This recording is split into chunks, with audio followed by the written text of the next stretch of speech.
하나님의 은혜와 평강이 함께 하시기를 축복합니다. 오늘 함께 보실 하나님의 말씀은 룻기 2장 1절에서 3절 말씀입니다. 나오미의 남편 엘리멜렉의 친족으로 유력한 자가 있으니 그의 이름은 보아스더라. 모압 여인 룻이 나오미에게 이르되 원하건대 내가 밭으로 가서 내가 누구에게 은혜를 입으면 그를 따라서 이삭을 줍겠나이다 하니 나오미가 그에게 이르되 내 따라 갈지어다 하매 룻이 가서 베는 자를 따라 밭에서 이삭을 줍는데 우연히 엘리멜렉의 친족 보아스에게 속한 밭에 이르렀더라. 엔게디 말씀 묵상과 함께 하시는 성도님들을 축복합니다. 하나님께서 나와 함께 하심을 만나는 하루가 되시기를 축복합니다. 우리의 인생 가운데요, 고난과 어려움을 겪을 때 종종 하나님께서 과연 나와 함께 하시는지 의심이 드는 순간들이 때때로 있습니다. 실제로 이 고난 중에요, 아무리 들러볼지라도 하나님께서 나와 함께 하신다는 그 사실을 확실히 알게 해주는 게 하나도 없기 때문에 그렇습니다. 하지만 성경은요, 그러한 순간일지라도 하나님께서 우리와 함께 하신다는 것을 말씀하고 있습니다. 오늘부터 함께 읽어나가는 룻기 2장의 말씀은요, 그러한 하나님, 고난 중에도 우리와 함께 하시는 하나님을 만나게 알려줍니다. 이 하나님께서 나와 함께 하시는 것, 그것 자체가 믿는 사람에게는요, 큰 복이다라는 것을 깨닫게 해줍니다. 오늘 룻기 2장의 말씀을 통해서 이 고난 중에 보이진 않지만 우리와 함께 하시는 하나님을 만나시기를 축복합니다. 룻기 2장은요, 크게 세 부분으로 나누어서 볼 수가 있습니다. 2장의 대부분은 이 보아스와 이 룻의 만남에 관해서 이야기하는 것처럼 보입니다. 하지만 이 앞뒤로 나오는 이 나오미와 룻의 대화를 통하여서 이 배경을 통해 역사하시는 하나님과 새로운 소망을 발견하게 됩니다. 먼저 우리는요, 1절에서 3절을 통해 이 룻과 보아스가 만나기 전에 서론을 보게 됩니다. 이 서론은요, 이 단순히 이 룻이 보아스를 만나게 되는 그 도입구나 설명하는 배경으로만 여겨서는 안 됩니다. 이 안에 우리도 모르게 미리 준비하시면서 세밀하게 역사하시는 하나님의 섭리를 만나게 됩니다. 1절 말씀에서 하나님께서 준비하신 일이 무엇인지를 암시해서 우리에게 알려줍니다. 1절 말씀을 다시 한번 보시겠습니다. 나오미의 남편 엘리멜렉의 친족으로 유력한 자가 있으니 그의 이름은 보아스더라. 이스라엘의 율법에는 계대 결혼이라는 법이 있습니다. 이 형제들 가운데에 그 하나가 아들이 없어 죽게 되었을 때 그 죽은 사람의 아내는 다른 사람의 사람과 결혼하지 못합니다. 그러면요, 이 죽은 자의 형제 중에 한 사람이 그 미망인을 아내로 삼아서 이 죽은 남편의 의무를 다해야지만 합니다. 그리고 그 미망인이 낳은 처자들은 이 죽은 형제의 이름을 이어받게 해서 그 가문에서 그 이름이 끊어지지 않게 해야 됩니다. 거기다가요, 룻기를 읽기 위해서는 우리는 고엘이라는 제도도 함께 살펴봐야 됩니다. 고엘은 기업 물을 자라는 말로 표현됩니다. 이 자기 형제나 근친이 어려움에 처했을 때에 그 어려움을 해결해 줘야 되는 의무를 뜻합니다.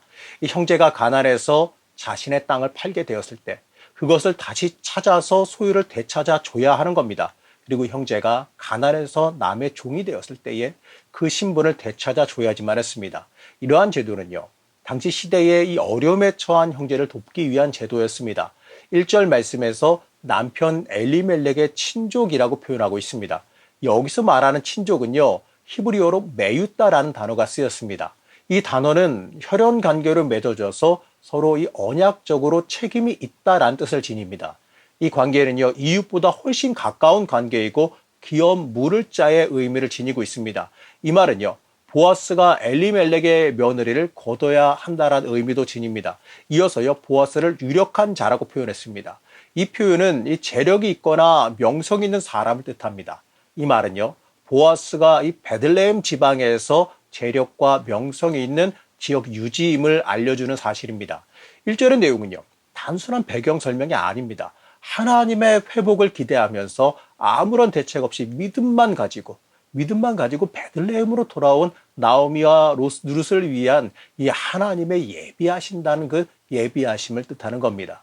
그들은요, 하나님의 계획은 전혀 알지 못했습니다. 하지만 하나님은 그들을 위해서 계획을 세워 놓으셨습니다.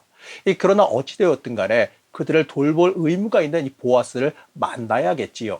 오늘 말씀에서는요, 이들이 만나게 되는 것을 이렇게 표현합니다. 3절 말씀입니다. 룻이 가서 베는 자를 따라 밭에서 이삭을 줍는데 우연히 엘리멜렉의 친족 보아스에게 속한 밭에 이르렀더라. 당시의 율법으로 과부와 일을 내서 벌어먹지 못하는 연약한 사람들은요, 이 추수 때 떨어진 이삭을 주어서 생계를 유지했습니다. 율법은 이 떨어진 이삭을 밭주인이 걷어가지 못하게 만들었습니다. 연약한 사람들, 어려움에 처한 사람들이 그것을 주어서 생계를 유지하게 하기 위해서였습니다. 특히 당시 고대 근동에서 여자들이 나가서 일을 내서 생계를 이어나가기는 굉장히 어려웠습니다. 그래서 이 룻도요, 이 주변 사람들을 따라 밭에 이삭을 주우러 나갔습니다. 그런데 성경은요, 이것을 통해서 보아스와 만나게 만들었습니다. 그런데 그 과정을 뭐라고 표현하냐면 우연이라고 말하고 있어요. 이 구약 성경은요, 이 세상의 모든 일이 하나님의 의지대로 된다라는 사상을 배경에 깔고 있습니다. 이러한 생각에서 우연이라고 하는 말은요, 사람에게는 해당될지는 몰라도 하나님에게는 해당되는 말이 아닙니다. 사람은 몰라도요, 하나님은 이미 개입하셨기 때문에 그렇습니다. 이 당시 나오미와 룻은 이 베들레헴에 돌아와서 아마 생활이 막막했을 겁니다. 믿음으로는 돌아왔지만 이 장기적으로 할 수 있는 것, 장기적으로 생계를 유지하며 살아갈 수 있는 방법이 그들에게 없었기 때문에 그렇습니다. 이 당장이야 불쌍히 여긴 이웃들이 좀 도와준다고 하지만 이것은요, 임시적인 일에 불과하기 때문에 그렇습니다. 하지만 우리는 이 3절의 말씀을 통하여서 하나님의 구원이 그들에게 임할 것을 기대하게 됩니다. 이 보아스는요, 나오미 집안에 이 기업 물을 권리와 책임을 지니고 있고 마음만 먹으면 그럴 수 있는 능력도 충분히 있는 사람이었기 때문에 그렇습니다.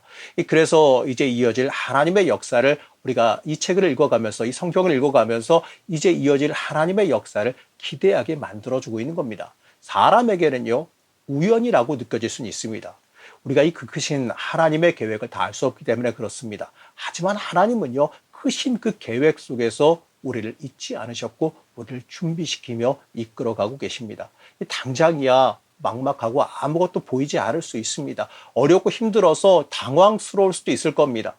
사랑하는 성도 여러분, 우리는 하나님의 계획을 알 수 없습니다. 하지만 하나님은요, 우리를 잊지 않고 계십니다.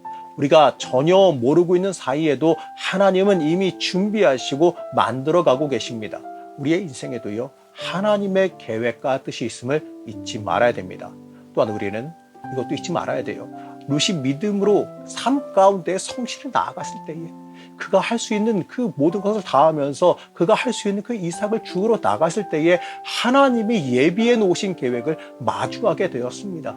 우리도 힘들고 어려울지라도 할 수 있는 모든 것을 다해서 주님 앞에 충성을 다할 때에 이 하나님의 준비하신 계획을, 그 크신 계획을 우리도 만나게 될 것입니다. 오늘도 이 믿음 가지고 그 고난과 어려움을 이겨나가시기를 축복합니다. 모든 만물의 주인 되시는 하나님, 우리의 인생 가운데에도 하나님의 계획과 섭리가 있음을 믿습니다.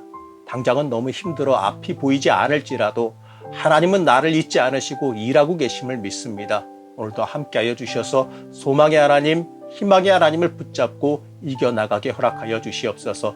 오늘도 새 소망 주시기를 소망하며 예수님의 이름으로 간절히 기도드렸습니다. 아멘.